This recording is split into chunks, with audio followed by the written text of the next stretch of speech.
Assalamu alaikum student.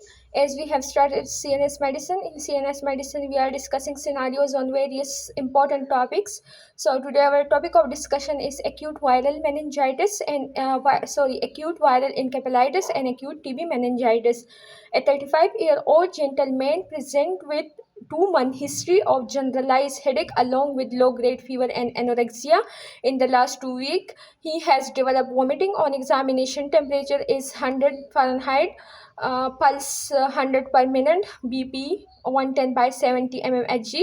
There is neck stiffness and positive Kernick sign. The CSF examination shows cell count for 450 per microliter, lymphocyte 90%, neutrophil 10%, protein 270 mg per day, glucose 20 mg per day.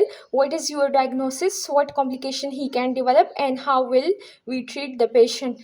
As the patient is presenting with a prolonged history of generalized headache, that is a 2-month history of generalized headache along with low grade fever and anorexia. There is not high grade fever, there is a low grade fever.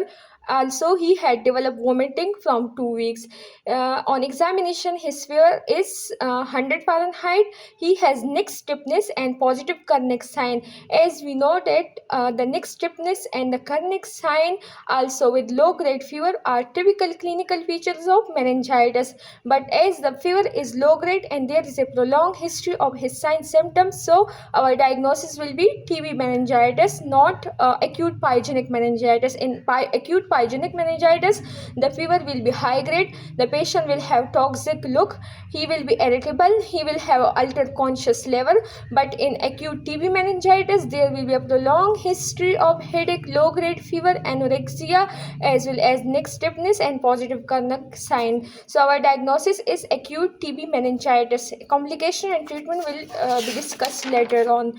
The second scenario is 25-year-old man present with 2-day history of low-grade fever, headache, confusion and vomiting.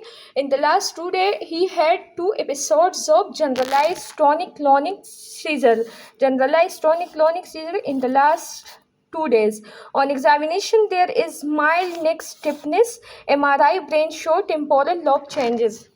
Now in this history, the patient is giving a short history, not a long history. The patient is giving a short history of low grade fever.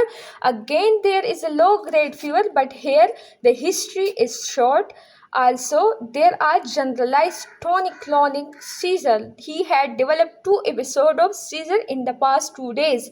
Also, there is mild neck stiffness and temporal lobe involvement.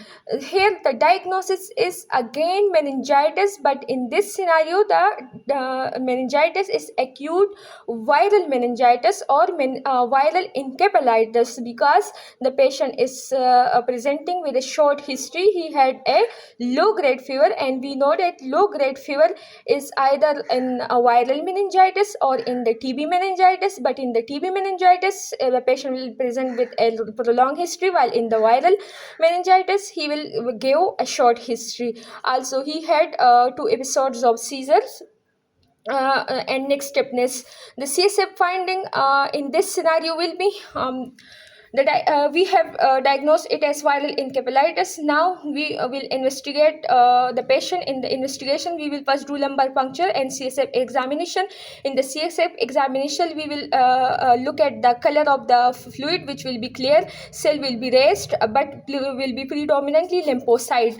In the viral meningitis, there will be predominantly lymphocyte. The glucose will be normal, but protein will be moderately elevated, that is less than 100 milligram per dl, while in bacterial and TB meningitis, the protein will be markedly elevated, that is more than 100 milligram per dl, but in this case, it will be moderately elevated. Other investigations other than CSF examination, so we can do CSF PCR for to identify the viral DNA, antibody titer, and CT brain to identify focal lesion in which occur in herpes simplex. In herpes simplex encephalitis, there is a local area involved, result in focal necrotizing encephalitis. Treatment of this patient: we will admit the patient, we will monitor vitals of the patient, we will secure airway, will change the posture hourly, only, so that to prevent bed sore in the patient. We will give anticonvulsant as the patient has developed two episodes of tonic-clonic seizures. IV diazepam will be given to control pits or to control recurrence of pits. If he is not convulsing now, he had a chance to develop another episode of it. So to prevent that episode, we will give anticonvulsant, IV fluid, or if the patient is presented with pits on the spot, if he has having seizures on the time of presentation, then we will give IV diazepam. But for the prevention of pits, we can give phenobarbital or penatine. We can give antipyretic to control his temperature. We can give IV fluid, and we can give dexamethasone if the patient has developed cerebral edema. The specific treatment of the condition will be acyclovir. Investigation for TB meningitis. What investigation we can do for tuberculous meningitis? We can do CSF examination, in which the color will be hazy or straw color, pressure will be raised, cell will be predominantly lymphocyte, glucose will be low.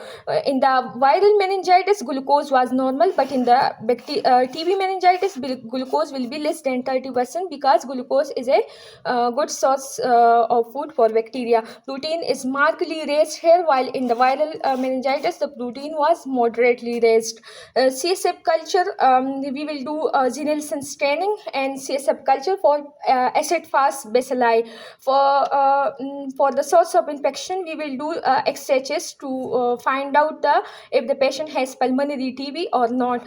Then we can do sputum culture for acid-fast bacilli and sputum examination. We can do CT brain to exclude hydrocephalus and tuberculoma. The treatment of the TB meningitis is that we will give 12-month treatment to the patient in 2 phases.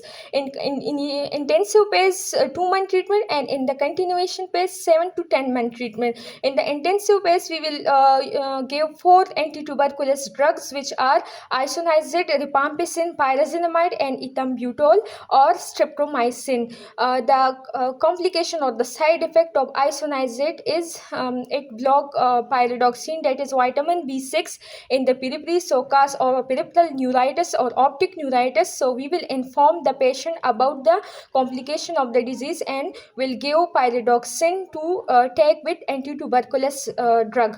The rifampicin, we will advise the patient that he may have he may suffer from orange color urine, which is the side effect of rifampicin. In pyrazinamide, the patient uric acid level may increase, and it can cause gout or arthritis. So we will monitor the patient for uric acid level. Ethambutol can cause retinitis pigmentosa, while streptomycin is ototoxic and nephrotoxic, for which we will monitor the patient regularly. We will give pyridoxine to prevent polyneuritis caused by isoniazid. We can give analgesic for headache, and in the continuation therapy, we will give 2 drugs, that is isoniazid and rifampicin. Other than these drugs, we can give steroids to decrease the mortality, to decrease the long-term neurological deficits, that is to decrease the complication like the deafness, the cranial nerve palsies, the hydrocephalus, and to decrease the cerebral edema. We also give steroids, that is dexamethasone. Antipyretics are given, and the complication the patient can develop in acute tuberculous meningitis are cranial nerve palsy, in which 3, 6, 7 nerves are commonly involved, optic neuropathy, which cause blindness, permanent deafness, hydrocephalus, seizure, and tuberculoma, while in the viral meningitis, the patient can develop seizure, deafness, blindness, and cranial nerve palsy. Thank you. If you like my video, please comment, share the videos, and subscribe my channel so that I can make more videos on more topics.